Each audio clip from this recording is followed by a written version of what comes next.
Media వాళ్ళందరికీ మా నమస్కారాలు. ముందు మాకు బాగా మంచి సపోర్ట్ చేస్తున్నారు కాబట్టి.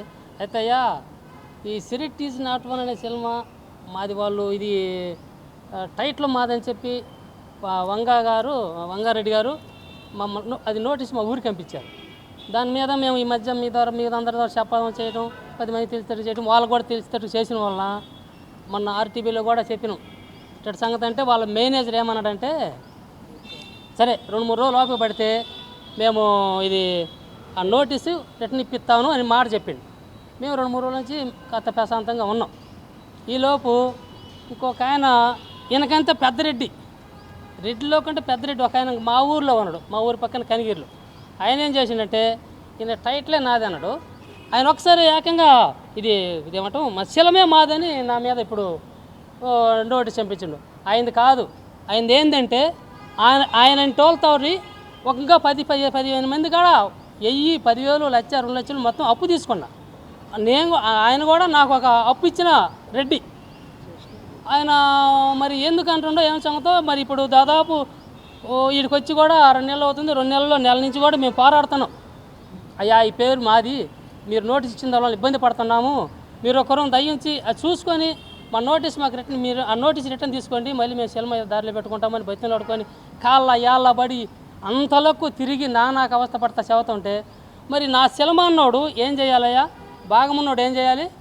వచ్చి మాతో పాటు ఒకవేళ మేము గుడిసెలోనో చెట్టు కిందలో కూర్చున్నప్పుడు ఆయన దాంట్లో లాడ్జింగ్లోనో లేకపోతే 5 గంటలు కూర్చొని, రే నేను కూడా ఉన్నారా, దీన్ని సపోర్ట్ చేస్తున్నా, మన సెలవు ఎందుకు ఆపినారని అనాల్సిన మాట ఉందా లేదా ఆయనకి? అది పోయి సినిమా నాదే, నేను అడిగితే ఏం అన్నట్టుగా మాట్లాడుతాడు. ఆయన వడ్డీకి డబ్బులు తీసుకున్నాడు. డబ్బులు కూడా 40 లక్షలు తీసుకున్నా.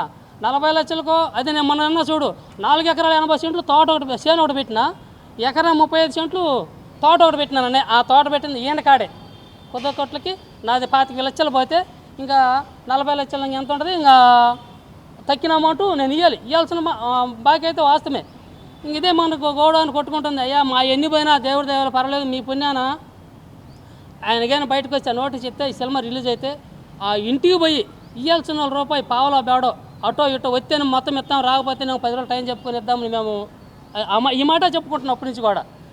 ఈ సందట్లో ఇది ఒక ఆయన తగిలించుకొని ఈయన టైటిల్ నాది అన్నాడు, ఈయన సినిమా నాది అంటాడు.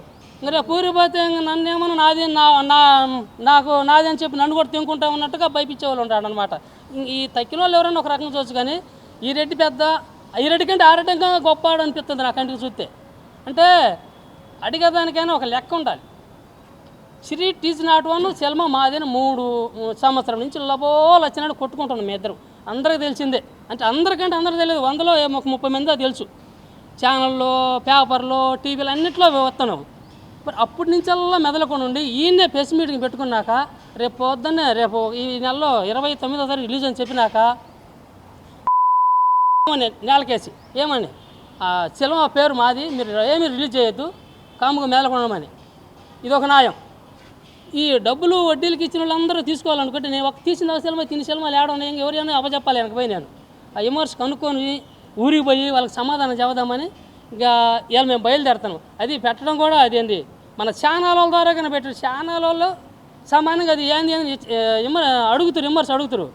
మరి వాళ్ళని అడిగినరు అడగలేదు తెలియదు, కానీ రేపు పోయి నేను ఇట్నే కనిగిరిలో పెద్ద మనుషులు ఉండరు, మా ఊరిలో పెద్ద మనుషులు ఉండరు, వాళ్ళ ఊరు కనిగిరి పక్క ఊరు, ఆయన కూడా వాళ్ళ పెద్ద మనుషులు ఈ పెద్ద మనుషులు మొత్తం కోటం చేసి ఈ సినిమా నీదైతే రాయ్యా, దీన్ని రిలీజ్ చేసుకోను, నేను రిలీజ్ చేసుకొని కూడా డబ్బులంతా నాకు వద్దు,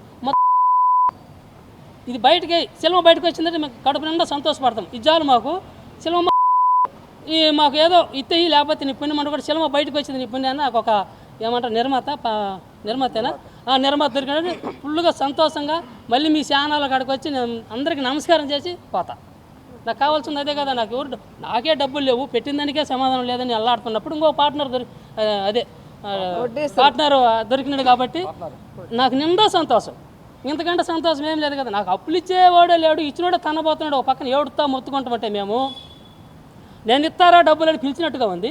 నేను లక్షణంగా రేపు పోయి ఆ ఊర్లో ఈ ఊర్లో పెద్ద మనుషులు కోట చేసి 10 ఛానల్ వాళ్ళు ఉన్నారు మనకందరూ తెలిసిన వాళ్ళు కనిగిరిలో. నా వాటల కాడికి చాలా మంది పైపెచ్చినా నాది సంగటోట్లు, నా వాటలో 20 సార్లు తిన్నాడు సంగటి. ఆయన పెళ్ళాం, అంటే ఈ మధ్య ఆయన పెళ్ళాం చచ్చిపోయింది. ఆయన పెళ్ళాం 20 సార్లు తిన్నప్పుడు ఎప్పుడైనా యాందిరా మరి సినిమా మన ఇద్దరం కలిసి తీర్తిమే మన సినిమా సంగతి ఏంది మరి మంచి ఏంది చెప్పరేంది అనాలి ఒకసారి అనొద్దు. ఏం బాబాయ్ ఎట్టడి చేస్తుంది బాబాయ్, వాటిలో ఎట్టడి చేస్తుంది బాబాయ్, మీరు ఎట్టడి చేస్తారు బాబాయ్ అన్నాడే కానీ సినిమా నువ్వు ఎప్పుడు కూడా ఎత్తలేదే. నేను అయ్యే ముందు ఏమైనా వస్తే పావులగాడు వస్తే ముందు వేసిపోయి పెద్ద బాకి ఆయనదే కాబట్టి ఉన్నదంటూ ఆయనకి ఇచ్చుకొని అయ్యా 10 రోజులు వెనుక ముందు తక్కిని ఇస్తామని చెప్పుకుందామని నేను కూడా అనుకుంటే ఫోన్ అయినా చెప్పకుండా లేకపోతే ఏదన్నా మంచి లేక మా ఊరికి వాళ్ళ ఊరికి గట్టిగా దొడ్డిపోయిన దూరం ఉండదు. పొద్దున్న లేస్తే మా ఊరికి పోయేవాడు, మా ఊరి మీదుగా పోయేవాడు చెప్ప చేయకుండా ఈయన ఒక దీంటి సెల్లులో పెట్టిండు.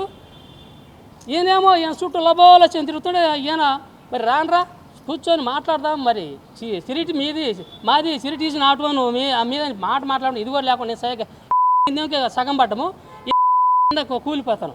ఇప్పుడు పోయి ఆయన సంగతి సినిమా నాదా ఆయనదనేది వస్తే మంచిది. ఇంకా లచ్చిన దేవుడు వాళ్ళ దండం పెట్టుకోవడం అది అంటే ఏదో అబద్ధాలు మాటలు కాదు. రమ్మను పార్ట్నర్కి ఇది ఉంటుందో ఊడుతో తెలియదు, వతయో రావో తెలియదు. పార్ట్నర్కి వస్తే లక్షణంగా మంచిది మాకు మేలు. అదయ్యా మాది ఇంకా